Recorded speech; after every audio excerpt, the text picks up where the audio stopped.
Olá, amigos e amigas, estamos começando o TonyCast de hoje.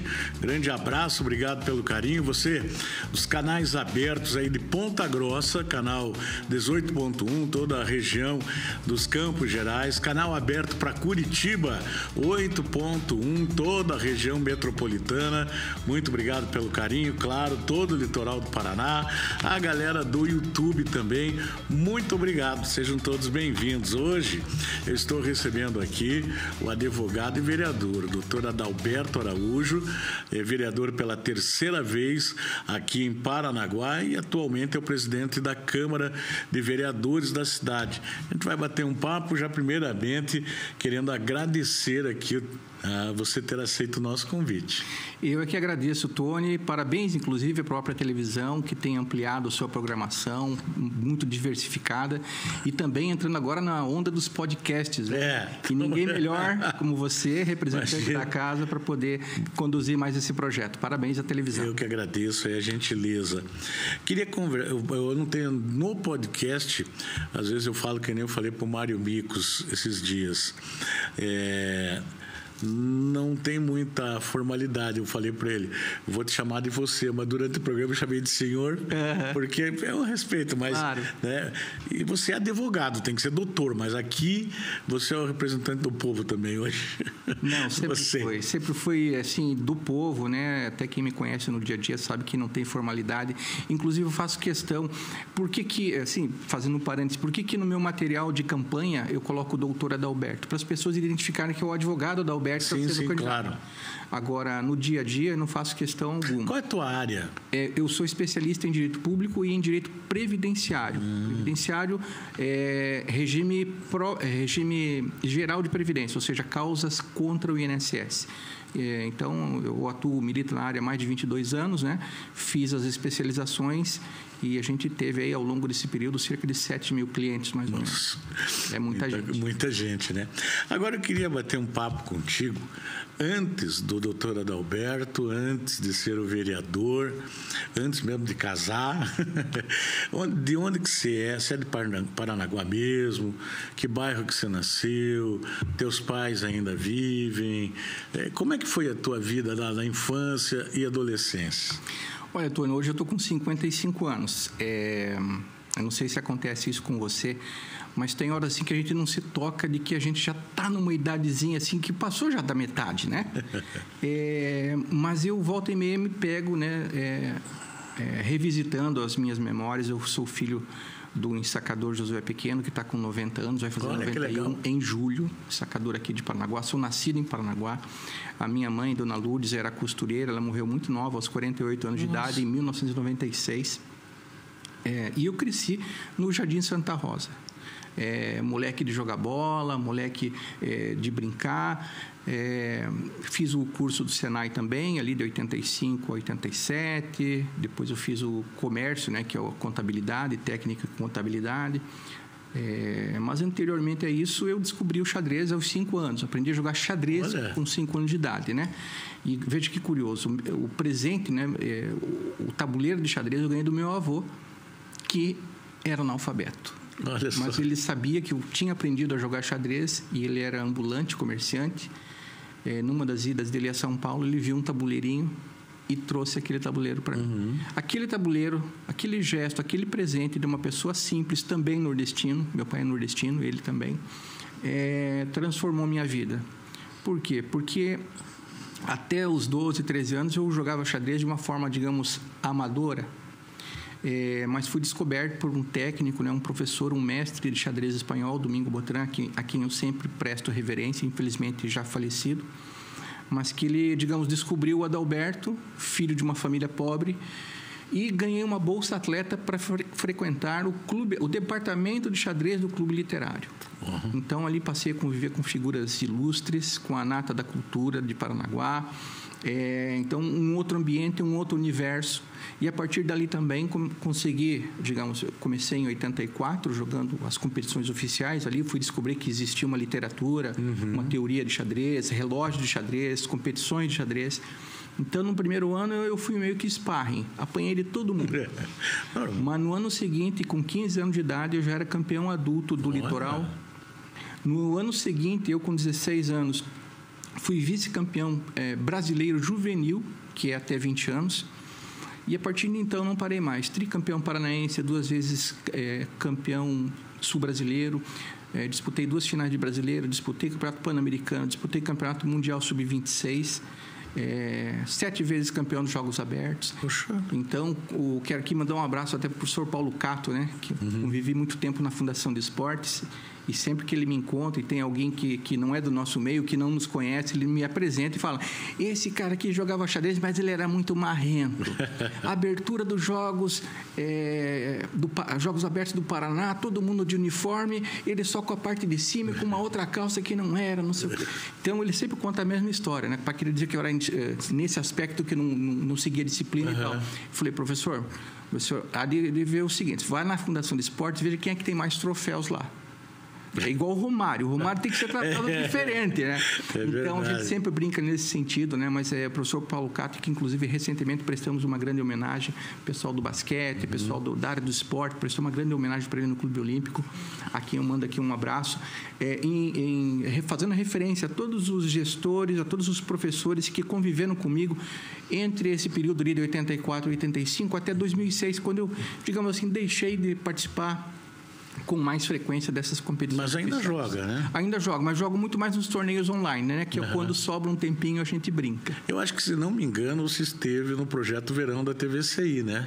A gente mandou uma delegação, a gente organizou. Participei da organização. A professora Isabela, o Osmanique, fizeram todo o trabalho lá, estiveram lá, que realmente tem tudo a ver, sabe? A gente já fez alguns projetos aqui na TV, transmitimos, né? Vocês transmitiram uma simultânea na praça. Então, esse tipo de iniciativa divulga o xadrez, que é uma ferramenta de apoio pedagógico e de inclusão social fundamental, assim como o esporte mas o xadrez tem a sua peculiaridade de ajudar a criança na memorização, concentração, raciocínio, disciplina. Então, o xadrez que leva para a vida, né? Leva para a vida. O xadrez, assim, a gente sempre fala, né? Que uma partida de xadrez se compara à vida. No xadrez, você tem que pensar antes de fazer a jogada, pensar que se você tocar numa peça, você vai ter que mover aquela peça e a hora que você solta a peça, o lance está executado, você não pode voltar atrás. E assim, quando a gente se depara com as encruzilhadas da vida, que caminho tomar? Que profissão seguir? Vou casar, não vou casar, vou adiar, entendeu? Então, tudo tem uma consequência. E o xadrez te ensina também um pouco sobre isso. Hoje tem alguma referência aqui em Paranaguá? Você é uma referência, tá?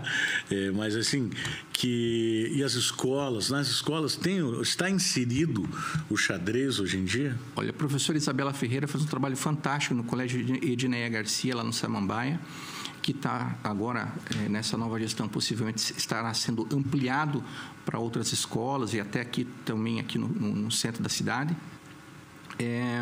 No SESC também a gente está reativando um projeto que havia lá em conjunto. O próprio Clube Literário, na sua sede campestre ali, né? Também está sendo instalado um polo de xadrez para justamente massificar. Nos anos 90, que eu costumava organizar pela Fundação de Esportes essas competições escolares, a gente reunia ali cerca de 300, 400 crianças. Então, hoje o potencial é para a gente reunir 1.000. Né? Porque tem muita gente que ou pratica ou quer aprender a praticar. E o lugar melhor é a escola.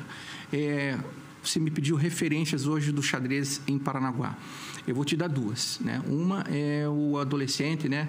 O Miguel Abner, que está despontando. É um menino assim que até nem que eu tenha de patrociná-lo pessoalmente, mas é um menino com muito potencial. Eu não tenho condição de dar o treinamento para ele, mas hoje em dia você tem o treinamento online. Eu quero ver se eu contato um grande mestre internacional para treiná-lo.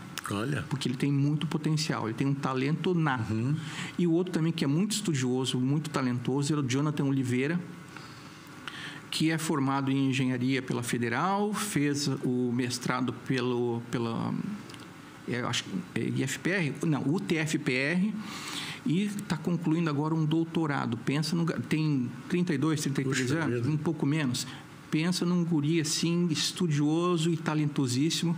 No último campeonato que eu joguei, antes da pandemia, paranaense, né, eu tinha voltado de um longo período de inatividade. Eu fui vice-campeão paranaense e ele ficou em 3º lugar. Olha. E ficamos na frente do Jaime Sunier, que é grande mestre internacional. Então, para você ver o nível assim do Paranaguá, tem muito potencial. Revelamos tua colega aqui de TBCI, que hoje mora em Portugal, Priscila Mello, foi uma das minhas alunas, campeã brasileira, disputou o Pan-Americano. Então, a gente tem realmente um histórico, assim, uma tradição. Essa é novidade para mim, né? Priscila Mello. Né? Que legal. Um grande abraço, Priscila. Verdade. Na tua época, quando você estava lá jogando jovenzinho e tal, você tinha alguma referência, algum ídolo nacional e internacional? O nacional, sem dúvida, até por ser paranaense, por conhecer de perto, era o Jaime Sunier. Muito embora o melhor jogador brasileiro de todos os tempos, chegou a ser terceiro do mundo, é o Mequinho. Mequinho. Que no final dos anos 70 sofreu uma doença grave, né? Que ia paralisando os músculos dele, ele ia, digamos, definhar e iria morrer. E aí, por um milagre, ele acabou sobrevivendo e quando retomou as competições já não estava mais com a mesma performance, né?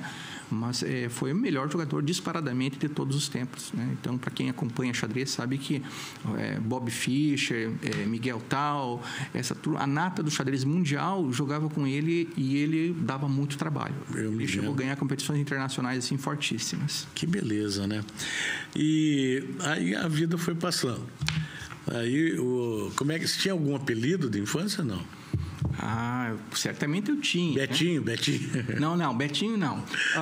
Betinho do xadrez. O Paulo Rolim, esse guri que está aqui, hoje é meu assessor na Câmara Municipal, ele sentava no meu colo, sabe? É mesmo? Ainda senta ainda na colo, não? Não, por causa que seria considerado assédio. Ficou né? pesado. As pessoas não compreenderiam, Tony. É verdade. Mas o carinho que eu tenho por ele é muito grande e ele acompanha de perto não só a fase difícil, né, da nossa família muito humilde. Por que eu puxei esse assunto mesmo? Nós estávamos falando, você falou que ele também podia... Mas sentou agora no teu colo quando criança. Mas apelido. Então, o meu apelido em casa era Marcos, porque o meu segundo nome é Marcos. Adalberto Marcos de Araújo, né? Aí Adalberto Araújo. Mas a gente era chamado de Marquinho na família, Marquinho. Mas na escola, por exemplo, como eu tenho às vezes o hábito de ficar vermelho desde então, Camarão.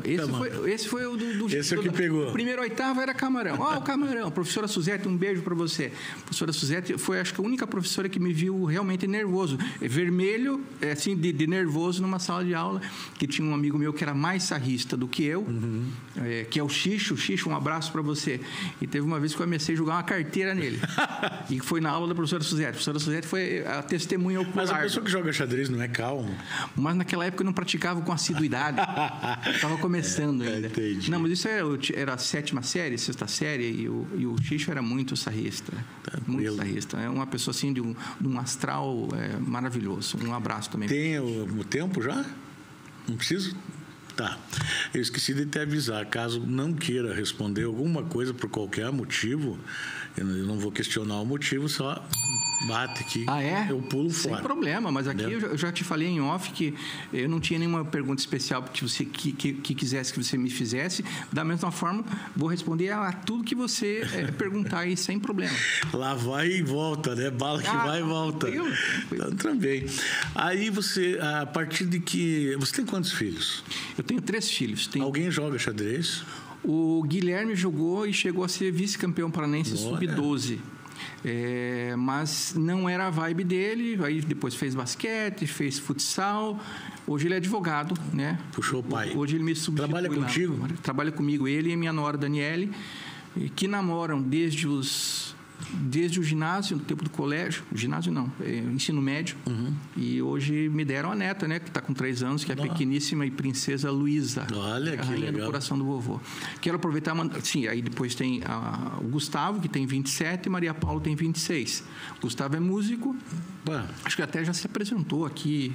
Creio que já se apresentou. Com certeza. E a Maria Paula, que começou a fazer enfermagem, depois começou a fazer direito e agora está pensando no que ela quer fazer. Mas está trabalhando na lojinha, está trabalhando de secretária lá no nosso escritório. Beijo, Maria Paula, que falou inclusive, pai, me dá o link. Vou dar um link depois. Ela vai assistir, vai assistir várias vezes, inclusive. Ela gosta de assistir as sessões da Câmara e é raro hoje um jovem querer acompanhar a política. E é importante, né? Muito fundamental. E um beijo para minha super esposa Ivonete. Quantos anos de casado? Eu sou ruim de conta, por incrível que pareça. Mas a gente casou em 91. Não, 90. Então são 25. 35 anos. 35 anos 35 de história. anos de casado. Vai fazer em setembro 35 anos. São 34. Que bacana. Só não posso te contar como eu conheci. Mas acho que vale a pena, né? Pode? Acho que agora botou fogo na Então, assim, eu dava aula de xadrez na época, eu tinha 18 para 19 anos, dava aula de xadrez, eu tenho que ser rápido aqui. Em 4 escolas do município para criança de terceira e quarta. E eu estava lá na caixa d'água da Vila Paranaguá, eu morava na região, e vinha, era um sábado de noite, eu vinha para conversar com um amigo aqui, para conversar, né? Passar uma final de noite, uma noite de sábado. E eu encontrei algumas alunas que não eram de terceira e quarta, obviamente, mas que eram mais velhas e que estudavam num dos colégios, lá que era o Leôncio Correia na época. E aí ela, oi, tudo bem? Você é o professor de xadrez e não sei o quê, 2 moças. E elas me convidaram para ir num casamento. Eu falei, mas como? Eu não fui convidado? Então você entra com a gente. E eu fui nesse casamento. Nesse casamento estaria quem? Dona Ivonete. E Dona Ivonete já era o teu destino. E Dona Ivonete no casamento, eu ficava assim bem num canto, ela no outro, ela com os pais, e os pais desde aquela época eram rigorosos. Sim, sim. Mas ela só com os olhares, sabe? Dando aquela paquerada, né? E o Adalberto ficou encantado. Beleza, isso acho que foi em outubro, certo? Mas a gente não se falou. Aí, na época, eu fui receber o meu salário. Eu trabalhava na prefeitura para dar aula de xadrez. Eu estava na fila do, então, Banco Meridional, que é na Rua dos Bancos, ali, na Rua dos Cartórios, certo. Da Prisciliano Correia. E naquela época, a gente ficava na fila com contra-cheque na mão para receber o ordenado, né? Ganhava ali um salário e pouquinho. E eu estou na fila esperando. E você costumava demorar, né, para você poder receber. Aí passa aquela figura. Você lembrou na hora. É ela? Aí eu saí da fila, fui atrás dela, escute, você não estava lá no... Isso é dezembro, você não estava lá, véspera de Natal, coisa assim. Você não estava num evento assim, num casamento, assim. Sabe o que ela mandou no meu peito? Não. Meu. Sério? Não, mas veja bem, é muito parecida. Ela, deve ter sido a minha irmã gêmea. Cara, quem que ia inventar um troço desse? Eu sei que ali eu não tinha telefone, né? Aí deixei o telefone da Lúcia, a nossa vizinha na época. E falei, ela não quis me dar o telefone, falou que não tinha. Mas eu anotei dei para ela o telefone. Quando é no dia 26 de dezembro de 1988, toco o telefone e a Lúcia vem, olha, Adalberto, tem uma moça aqui. O apelido dela é Pepe. Chamada Pepe, que quer falar com você. Eu, opa! E aí a gente se encontrou pela primeira vez na Praça dos Leões. E estamos até hoje. E estamos até hoje. Que história bonita. História muito linda. Bom, a gente vai dar uma paradinha para o intervalo comercial. Tomar uma água, né? Uma história, né? E já voltamos com o TonyCast.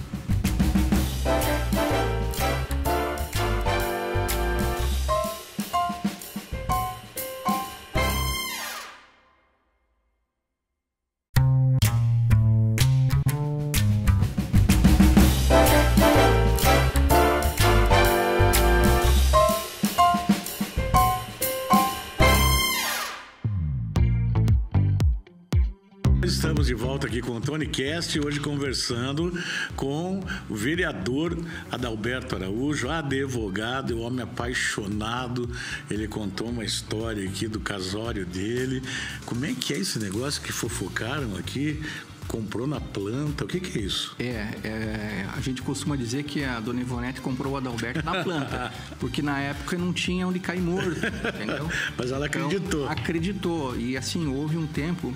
E a família dela era de Poços, não? Era uma família, assim, digamos, de classe média. O pai dela tinha um ótimo emprego na Transturmar, ganhava bem, e ela tinha um padrão de vida. Aí, de repente, imagine, sair da casa dela com conforto para ir morar numa meia água de madeira, sem forro e etc, etc. Então, foi um começo de vida assim difícil, mas até o amor sobreviveu tudo, né? e assim, ela é uma guerreira. E eu naquela época passava em tudo quanto é concurso, passei na Polícia Militar, onde eu fui reprovado no psicotécnico. Polícia Militar perdeu um grande profissional. Passei no Tribunal Regional do Trabalho, passei na Sanepar, passei na Cagepar, e aí segui carreira na Cagepar. Passei em primeiro lugar no concurso e segui carreira na Cagepar. Aí que começou a estudar para direito? Aí, nessa época, eu tentei fazer letras em inglês e depois ciências contábeis, não consegui. Aí, aos 26 anos, eu entrei na faculdade de Direito particular em Curitiba. Aí, nesse meio tempo, fiquei desempregado, porque foi justamente naquele período da subconcessão, foi um período muito difícil da minha vida. Dos 5 anos da faculdade, 3 eu passei desempregado. E aí, conseguia sobreviver dando aula de xadrez, ganhando uma competição aqui, outra ali de xadrez, onde tinha alguma premiação. Dona Ivonete aprendeu a fazer artesanato, aprendeu a fazer sabão e tudo mais. Foi se virando. E a gente foi se virando. Hoje o que ela faz? Hoje ela se dá o luxo de ser uma artesã, faz arte criativa, faz artesanato. Mas vou ter que, de antemão, quero até depois, de repente, anunciar no TonyCast, ela vai abrir uma loja, né, de artesanato junto com a Cleusa Soriani. Em breve teremos novidades aí. Onde ela resolveu realizar o seu sonho, eu estou dando maior força. Claro, ela acreditou em você. Ela é pedagoga de formação, mas nunca exerceu. Aliás, ela deu aula de xadrez no colégio, no SEND, né? Um abraço para a Ângela, que também, nesse período do desemprego... É bom que ele não conhece ninguém pelo nome, né? Dona Ângela, ela deu emprego para a Ivonete como professora da educação infantil na época. E aí deu bolsa para os meus piás, para eles estudarem. Então, assim, cara, eu agradeço e louvo a Deus pela vida dessas pessoas. Amém. Que nos momentos mais difíceis da minha vida, da vida da minha família, nos estenderam a mão. Tem que reconhecer sempre, por isso, né? E sempre que eu posso, eu estendo a mão para as pessoas, sabe? E hoje, quer dizer, vamos aproveitar o TonyCast. Já tem o endereço dessa loja? Ainda a gente está para assinar o contrato, mas deve ser ali na região da Vila Guarani, Porto dos Padres, na Galeria Santo. Ah, eu sei. Sabe onde que é, né? Sei, Isso. Onde era do pastor Carlão, exatamente. Amigo, mas hoje está o filho lá. Está o filho administrando, né?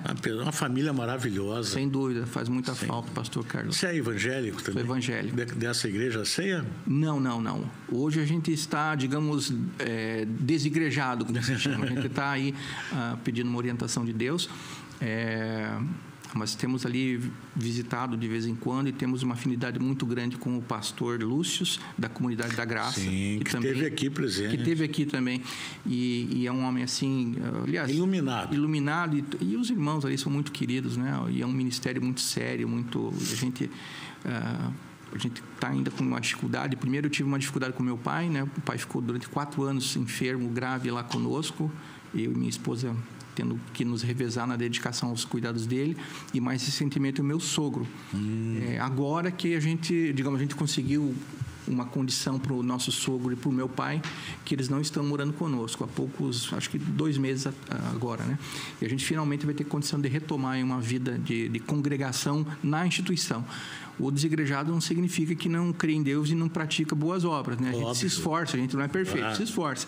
Mas a gente tem e sente a necessidade de estar junto com os irmãos. Isso é fundamental. Isso é muito importante. Agora, em que momento da tua vida você falou, eu quero ser político? Como é que foi isso? Você despertou isso da noite para o dia? Você já tinha um interesse em ajudar as pessoas e sabia quais eram os prós, os contras? Porque a vida pública ela não é muito fácil também, né? A vida pública ela é desgastante, a família sofre muito às vezes, né? Por conta dos confrontos, muitas vezes. Hoje em dia, inclusive, de rede social, maldosa, né? Prega-se muita mentira. Você sofreu com isso, mas antes, em que momento você... Olha, meu pai... ensacador, ele sempre participou da vida sindical dos sindicatos ensacadores locais. Que é muito forte aqui. Muito forte. Hoje até um abraço para o Lindonei Santos, que é nosso colega vereador. É uma honra para essa categoria ter um vereador presidente representando, né, ali. Mas o meu pai naquele tempo também, ele durante o regime militar, ele criou uma afinidade até pela questão da política sindical muito grande com figuras como Nestor Batista, Maurício Fruit e outras. O Nestor Batista foi dono, inclusive, da Rádio do Mel, né? Exatamente. Lá foi, acho que o primeiro dono. Então, isso eu estou te falando assim, anos 70 ali, né? Sim. E então, apesar de muito simples, a nossa casa muitas vezes foi palco de reuniões dessa turma. E eu, pequenininho, às vezes acompanhava. Fui na Assembleia Legislativa. No tempo que eu fui lá do xadrez também, fui recebido pelo José Richa. Então, o pai tinha essa... E eu gostava, né, daquele ambiente. Mas não tinha um sonho, digamos assim, de participar da vida pública. Quando eu tinha ali 18 para 19 anos, eu tinha uma notoriedade, digamos, entre aspas, e o meu pai sugeriu, por que você não sai candidato a vereador? Né? Por causa dos... Tem muitos salões de xadrez, aquela coisa toda, bastante conhecido. E eu falei, pai, não sentia, assim, vontade, ou... vontade até poderia ter, sentia que não era o momento. E qual que seria esse momento? Foi justamente quando eu senti uma estabilidade financeira para não depender da política, para poder entrar na política sem pensar numa reeleição. Certo. Entrar na política, dar o meu melhor, me esforçar e dar o meu melhor, mas sempre com o propósito de ajudar a melhorar a vida das pessoas, de não envergonhar a Deus, não envergonhar a minha família, de ser um exemplo para eles. Então, porque a política passa, né? A gente está exercendo um cargo, eu estou aprendendo ainda a ser político, né? Às vezes me surpreendo com algumas posições. Eu falei, puxa, isso aqui não é para mim, porque, puxa vida, a gente fala uma coisa aqui, aí a pessoa às vezes vira a esquina, eu estou achando que está tudo certo, Tony, e a pessoa volta atrás. A minha palavra, se eu te empenhar a palavra, eu vou cumprir, independentemente de circunstância. A Bíblia fala, mesmo que em prejuízo próprio, mantenha a tua palavra. E eu sou assim. E na política nem sempre as pessoas usam da mesma reciprocidade, né? Então, tem a sua dificuldade, mas como diz lá minha filha Maria Paula, não, pai, mas você gosta desse ambiente, digamos assim, né? Eu acho que se não fosse isso, você se sentiria incompleto. Então, hoje, graças a Deus, a gente tem uma certa estabilidade na advocacia, né? Embora agora, como presidente, forçosamente eu estou licenciado, eu não posso advogar, né? Aí fica meu filho e minha nora. Mas eu tenho uma certa tranquilidade para estar me dedicado à vida pública, como eu te disse, assim, com a missão, com o propósito de abençoar a vida das pessoas. De outra forma, não existe outra motivação, eu te digo isso assim, com pureza d'alma, né, com absoluta tranquilidade. Essa é a verdadeira motivação. E todas as minhas eleições, fui eleito pela primeira vez em 2013, com 1.455 votos. Vim candidato a vice-prefeito na chapa com o Alceuzinho Maron, para poder também viabilizar a reeleição do Adriano Ramos, sim, que foi vereador comigo, e a gente estava numa situação que não tinha como coligar com outros partidos. Então eu fui, digamos, numa candidatura de vice-prefeito para permitir essa recondução dele, e deu certo o planejamento. E aí fiquei 4 anos ausente, e em 2020, naquele período da pandemia, vim candidato a vereador, fui eleito com 611 votos, uma eleição atípica, né? Muita gente faltou para votar. A gente não tinha essa liberdade. Eu, por exemplo, fiz uma campanha eminentemente de rede social, com WhatsApp, com Facebook, aquela coisa, porque eu tinha muito... Meu pai ainda morava com a gente, então eu tinha medo de contrair. Eu também sou bariátrico, né? Pode não parecer, porque eu engordei de novo, mas eu sou bariátrico, grupo de risco, e tinha medo de me contaminar e ainda levar o vírus para dentro da nossa casa, até por conta da idade avançada do pai, né? Mas fiquei feliz, assim, sabe? Tipo, Deus estava no negócio. E agora tive o privilégio também de ser reconduzido em 2022 para um terceiro mandato, e ter o privilégio, né, também de ter a confiança dos demais colegas vereadores. 2024. 2024, verdade. O Paulo está me lembrando ali. O privilégio de ter sido escolhido presidente da Câmara, contando com 17 dos 19 votos.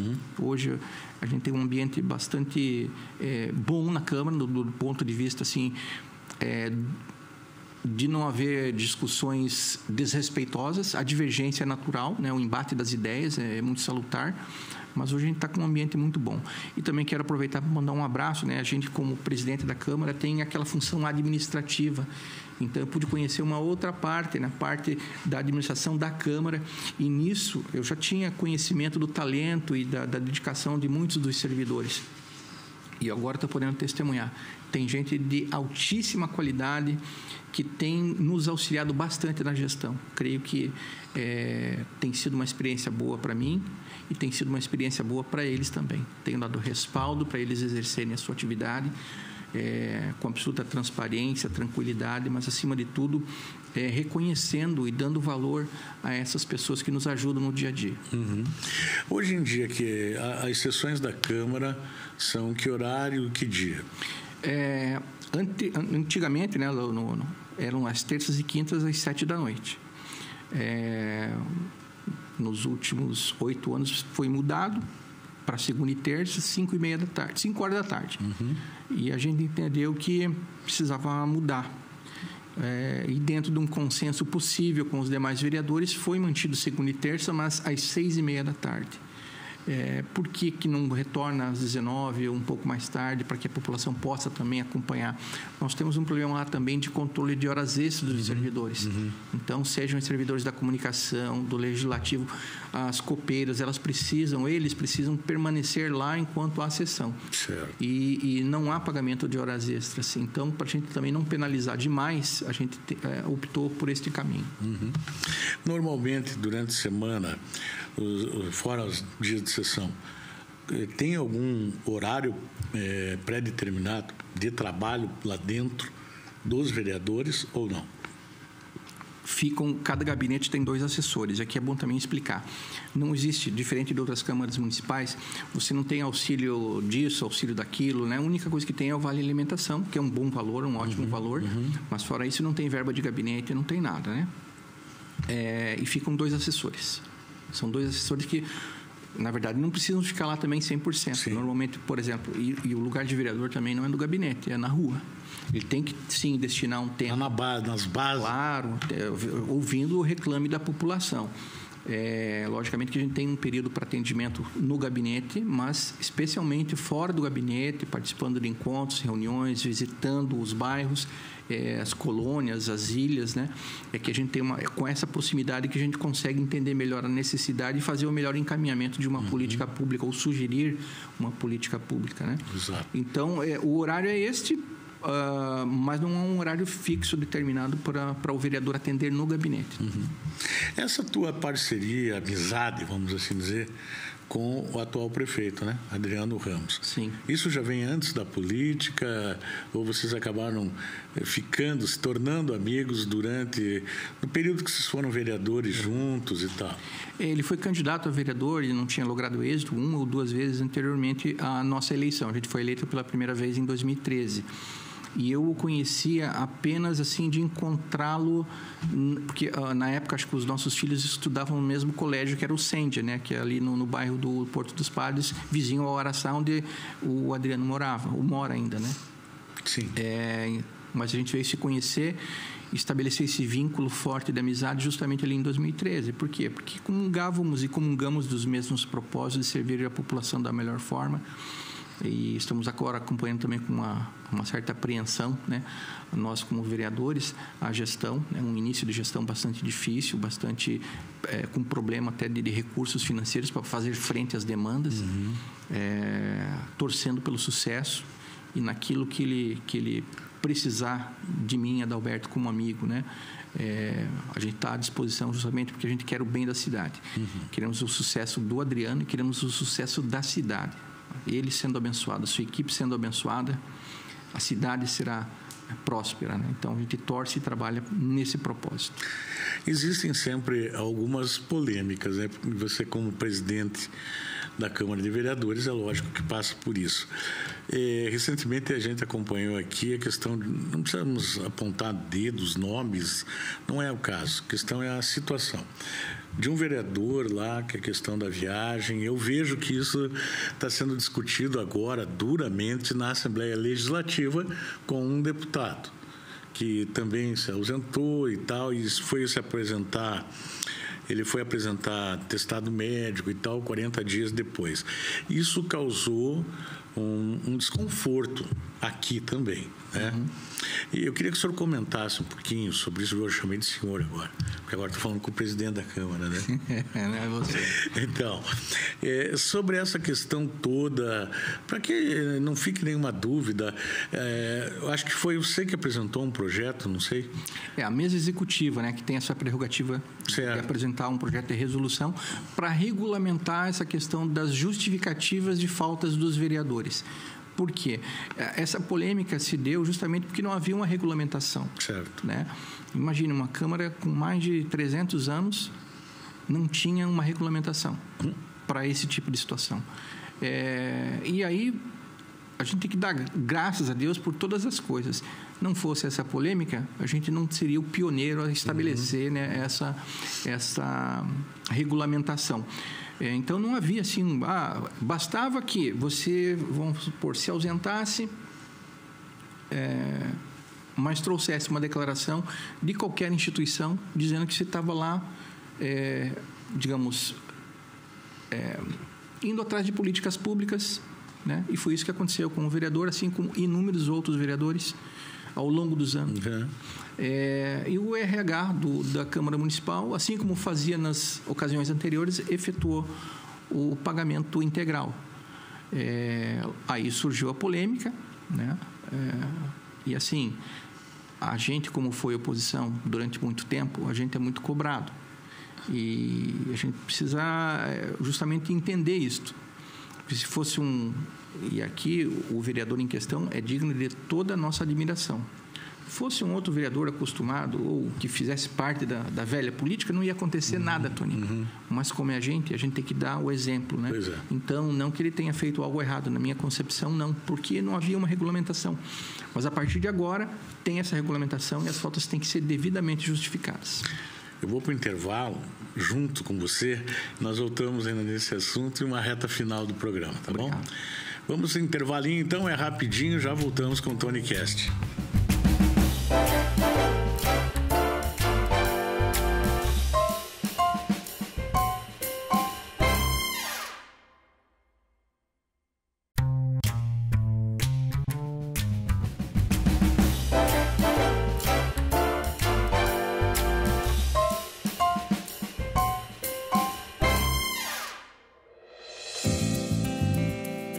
Estamos de volta com o Tony Cast, conversando aqui com o Adalberto Araújo, nosso vereador, né?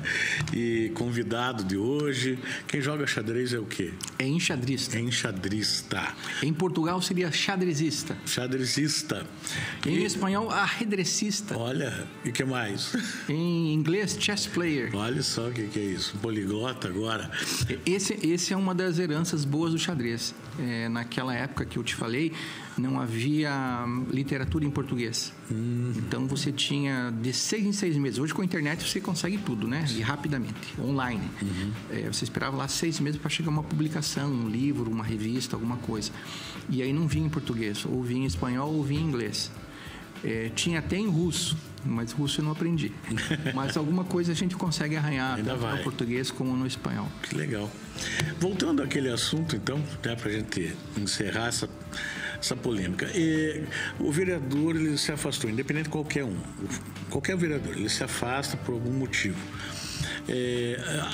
O que foi o comentário que chegou para nós aqui no outro programa que eu apresento, o programa Voz do Litoral. Esse vereador, ele se afasta por uma viagem, ali vai ter 3, 4 sessões que ele não vai estar presente. É chamado suplente ou não? E a pergunta que me faziam no ar aquele dia são 19, né? Não. Se a gente votou em 19 para votar, por que tem 18 enquanto ele está afastado? Então, aí eu já não soube explicar. Veja bem, essa não é uma circunstância exclusiva do parlamento local. Se você for ver no Senado, se você for ver na Câmara Federal, nas demais assembleias legislativas e nas câmaras municipais, tem um colegiado composto no número X. Não significa que as deliberações tenham que ter todos aqueles parlamentares presentes, né? Existem, obviamente, determinados tipos de leis, de projetos que precisam de um quórum mínimo para poder aprovar, certo? Isso é o ponto. Agora, não existe essa necessidade de ter a composição plena, completa dos parlamentares presentes para você poder fazer a votação. No caso, você diz, mas não pode convocar um suplente.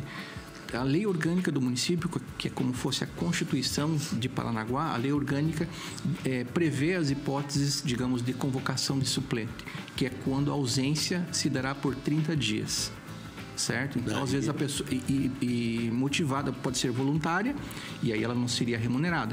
Eu quero ir viajar, quero tirar umas férias que eu estou cansado. Você vai, mas não vai receber remuneração. Certo. A única hipótese de você se ausentar por 30 dias ser remunerado é por questão médica. E, nessa hipótese, é convocado o seu suplente. Eu mesmo tive de fazer alguns check-ups e tal na última legislatura, e eu peguei 3 licenças, uma em cada ano. Então, eu fazia check-up, fazia um tratamento também. Então, cada vez dessa, o suplente foi convocado. Então, é nessa hipótese que é convocado. Puxa vida, fulano avisou que não vai vir em tal sessão, vou convocar. Não tem amparo na lei orgânica, e não tem amparo no regimento. Por isso que não é convocado o seu suplente. Explicado. Muito bem. Agora, questão, a gente está na reta final do programa. Queria um comentário teu.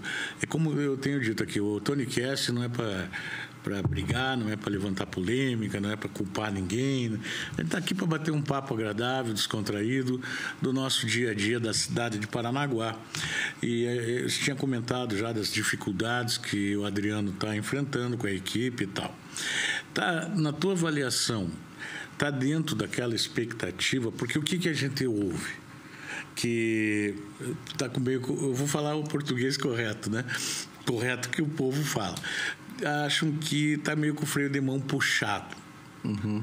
Estavam esperando mais, talvez até pela diferença, esse recorde, né, de votos, porque ele, além da vitória, ele leva uma responsabilidade enorme por conta de tudo que aconteceu, né? Ninguém esperava que for, eu acho que não, uma diferença tão grande assim, mas está acontecendo alguma coisa como vereador, você acha que tem algumas dificuldades para engrenar de vez a administração, ou está dentro daquilo que vocês esperavam?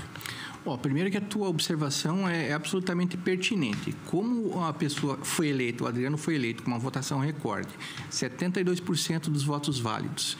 Obviamente que a expectativa está lá em cima. Uhum. E depois de décadas, praticamente, de um mesmo grupo no poder, a expectativa é que, digamos, chegando um novo grupo, uma nova mentalidade, as coisas fossem mudar, e mudar num período curto. Isso, infelizmente, não é impossível, né? Nós sabemos que há um contingenciamento de receita, você não tem arrecadação. O próprio Adriano, em algumas entrevistas, explanou essas dificuldades, sejam os comissionados que não foram exonerados no tempo próprio e a conta ficou para ele, professores que saíram em férias e não receberam os seus adicionais. Quando ele assume a prefeitura, 100 e tantos guardas municipais com férias concedidas, quer dizer, sem a segurança nas ruas, e uma série de dificuldades orçamentárias. O relato que a gente ouve é que durante uma semana, 10 dias, nem acesso aos computadores, nem as senhas tinham sido disponibilizadas. Então, toda uma dificuldade. Obviamente que passados quase 6 meses, a gente tinha alguma expectativa não tão superior, mas um pouco melhor. Eu penso que, até pelo que ele também representa, ele vai fazer reavaliações. Eu acho que tem secretários muito competentes, muito solícitos, pessoal de segundo escalão também muito competente, mas, eventualmente, um jogador do time ou outro, talvez você precise mexer. Exatamente. Certo? Para que a coisa funcione melhor. E aqui nenhuma crítica a ninguém, e o gestor é ele. Às vezes as pessoas perguntam, mas Adalberto? Não, o gestor é o Adriano. Claro. Assim como ele também não tem ingerência na administração da Câmara e nem na forma como nós votamos, né? Ele foi vereador e ele preconizava isso junto comigo. A gente não vota as coisas no afogadilho sem saber o que está votando. Então, vinha aquelas mensagens lá, assim, a sessão era 5h30, chegava às 5 da tarde para votar 5h30, 300 páginas, a gente não sabia o que ia votar. Sim. Então, ele sabe que se chegar uma matéria nesse sentido, a Câmara vai parar, vai analisar e vai votar quando achar que deve votar. Então, ele tem essa consciência e dá essa liberdade para os vereadores. Da mesma forma, eu não interfiro, não falo, prefeito, esse secretário e tal. Posso até dizer, olha, isso aqui pode melhorar e tal, mas eu não vou fazer críticas pessoais a gestores que ele escolheu, são da confiança dele, né? O Adalberto não tem indicação de secretário. Vocês têm o hábito de se reunir para falar sobre a gestão pública ou não? Menos do que eu gostaria. Menos do que eu gostaria, assim, de ter essa proximidade. Mas a gente entende justamente a agenda concorrida do prefeito, né? São várias situações. Ele costuma estar em Curitiba, visitando autoridades da Assembleia. Tem que correr atrás, né? Ele está correndo atrás de recursos, já foi a Brasília e tal, a gente compreende isso. Mas eu penso que precisa haver esse maior estreitamento, porque, e aqui eu falo também com sinceridade, e vai estar gravado, né? Se tem uma pessoa que quer o sucesso do Adriano, fora a família dele, sou eu. Porque a gente sofreu quando foi vereador, depois ele vereador, eu fora, e eu vereador e ele fora também, disputando as eleições majoritárias. Então, a gente precisa torcer pelo sucesso da gestão. E ele pode contar comigo como parceiro. Tem um tempinho ainda ou não? Tá. É a reta final. Na tua opinião, por que Paranaguá não consegue eleger um deputado? Porque falta uma unidade, né? Falta uma maturidade das autoridades políticas. A própria Adriano bateu na trave, né? Muito bem batido, né? Exatamente. A gente podia ter, por exemplo, uma outra história de eleição municipal, né? Caso ele tivesse sido eleito deputado, muito possivelmente. Mas, digamos, cada eleição é uma eleição.